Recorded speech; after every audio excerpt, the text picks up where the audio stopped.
নমস্কার বন্ধুরা, মাত্র কয়েক ঘন্টা পরে আপনাদের সাথে আবারও আমি গল্প করতে চলে আসলাম, সাথে করে তার আরেকটি নতুন ব্লগ নিয়ে। এই দুটি ড্রয়িং আমার মেয়ে এঁকেছে। আপনারা তো জানেনই, মেয়ে আমার ড্রয়িংটা খুবই ভালোবেসে করে আর গানটাও করে। পড়াশোনাটাতে অত মন নেই, এই দুটি জিনিস খুব ভালোভাবেই করে আর কি, গান আর ড্রয়িংটি। আচ্ছা, প্রথমেই বলি, যে সমস্ত বন্ধুরা আমার চ্যানেলে নতুন আসছেন তাদেরকে আমার তরফ থেকে রইল অশেষ ধন্যবাদ। যদি ভালো লাগে বন্ধুরা, চ্যানেলটি সাবস্ক্রাইব করে দেবেন। চোখটি দেখুন, যেন সত্যিই ছবিটিতে প্রাণ ফিরে পেয়েছে, সত্যিই যেন বাবা ভোলানাথ চেয়ে আছেন। আচ্ছা, এই দুটি ছবি আমার মেয়ে এঁকেছে আর কিছুক্ষণ পরেই আমি আমার মতন করে একটি গান গেয়েছি শিব ঠাকুরের উদ্দেশ্যে, সেটিও আপনাদেরকে শোনাবো। এই যে শ্রাবণ মাসের সোমবার, যে কিছু ব্রত আছে, কিছু নিয়ম আছে, এখন এগুলো শুনছি বন্ধুরা।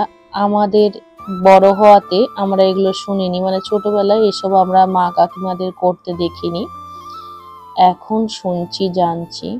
এই যে পাশেই মহারানী আমার পড়তে বসেছে। তো চলুন, আমার গানটা এরপরেই আসছে, গানটি শুনুন। গানটি কেমন হলো তা অবশ্যই কমেন্ট করে জানাবেন।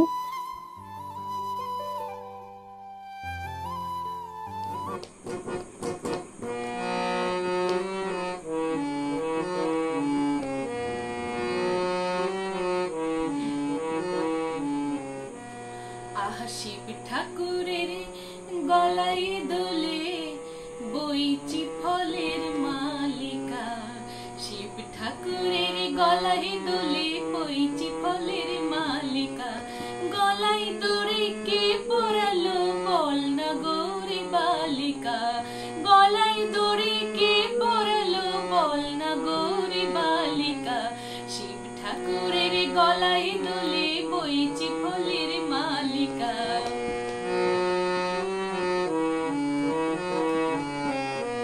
আকন্দ ফুল ব্যস্ত ছিল কর্ণে মনোহর, ধুত্রুর ফুল এনে দিল নন্দে অনুচর, আকন্দ ফুল ব্যস্ত ছিল কর্ণে মনোহর, ধুত্রুর ফুল এনে দিল নন্দে অনুচর, তাই তিন নয়নে দেখেন ভোলা, কি দেখেন, তাই তিন নয়নে দেখেন ভোলা, সামনে দেবী কালিকা বল না গৌরী বালিকা, শিব ঠাকুরের গলায় দোলে বইচি ফলের মালিকা।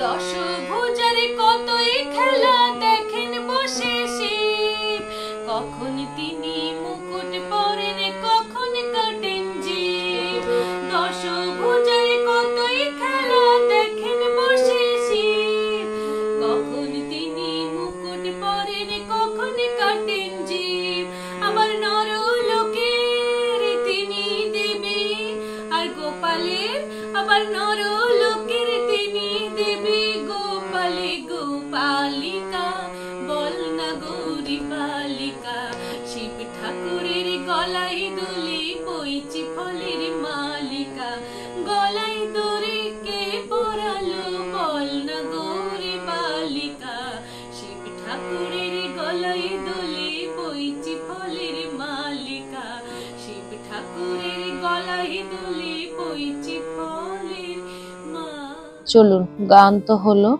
এরপরেই ঢুকে গেলাম সন্ধ্যের একটু স্ন্যাক্স বানাতে। কি বানাবো খুঁজে পাচ্ছিলাম না, তো স্থির করলাম ফুচকা বানাবো। দাঁড়ান, একটু জল খেয়ে নিই আগে, কারণ অনেকক্ষণ গানটা নিয়ে রেয়াজ করছিলাম, গলায় একটু ধরা ধরাও হয়ে গেছে, জল তেষ্টাও পেয়েছিল। এই যে এক ডাব্বা ফুচকা আছে, কড়াই হচ্ছিল না।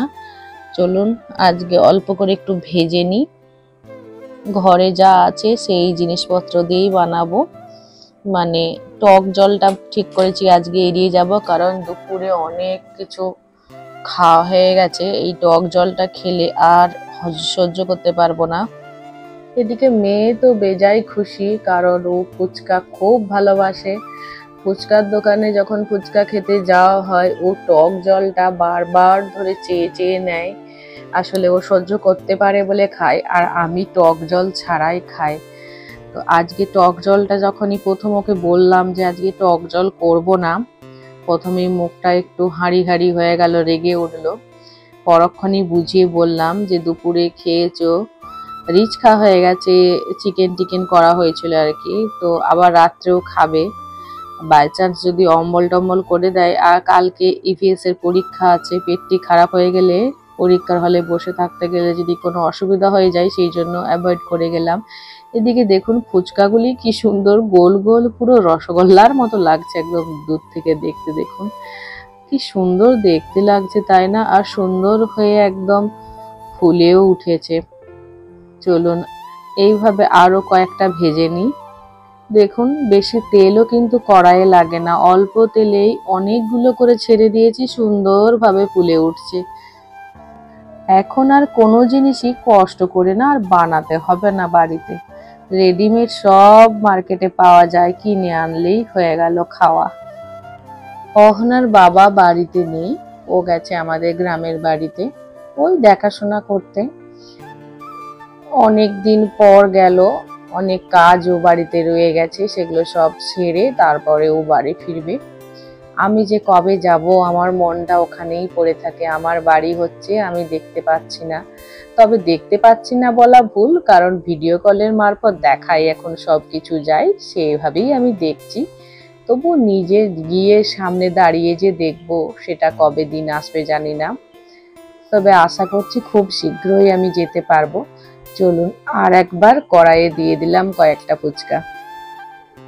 একদিকে বেশ ভালো, কিন্তু এই প্যাকেট ফুচকাগুলো কিনে আনলে বাড়িতে আপনি আপনার মনের মতো করে যত খুশি খেতে পারবেন। বাজারে হলে কি সেটা পারবেন বলুন তো? এখানে আমাদের লোকাল মার্কেটে 10 টাকায় 5টা, কিন্তু একটু দূরে গেলে 10 টাকায় 4 পিস। পোষায় বলুন তো খেয়ে? হ্যাঁ, কত আর খাবো। আর দেখুন এই প্যাকেটটার কত দাম নিয়েছে এই মুহূর্তে কিন্তু আমার মনে নেই, কিন্তু আমিই কিনে এনেছিলাম।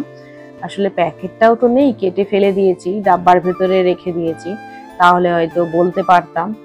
চলুন আমার এদিকে ফুচকাগুলো ভাজা হয়ে গেছে, অনেকগুলো বেশ ফুচকা হয়েছে, পেট ভরে মা আর মেয়ে খাবো। ওই দেখুন ঢাকনাটা না শুরুই পড়ে যাচ্ছে গড়িয়ে গড়িয়ে।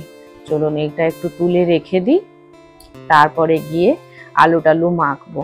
তবে আলু মাখা একটু রয়েছে, কিছুক্ষণ আগে একটু আলু রেখেছিলাম আর কি, মেখে সেটা রয়েছে।